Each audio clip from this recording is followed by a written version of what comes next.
حضرت ابو ہریرہ رضی اللہ تعالیٰ عنہ بیان کرتے ہیں،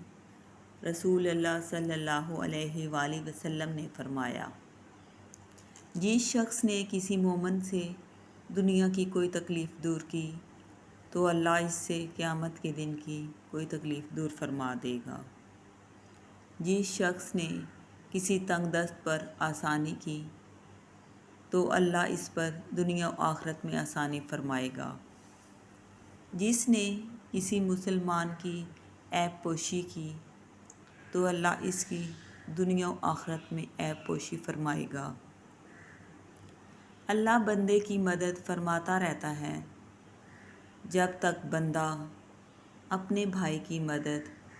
کرتا رہتا ہے، اور جس شخص نے طلب علم کے لیے کوئی سفر کیا تو اللہ اس وجہ سے اس کے لیے راہ جنت آسان فرما دیتا ہے۔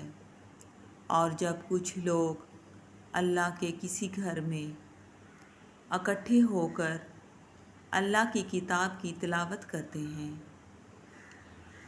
اور آپس میں پڑھتے پڑھاتے ہیں تو ان پر سکینت نازل ہوتی ہے،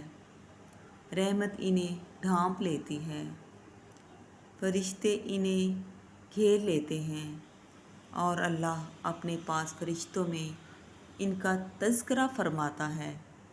اور جس کے عمل نے اسے پیچھے کر دیا تو اس کا نسب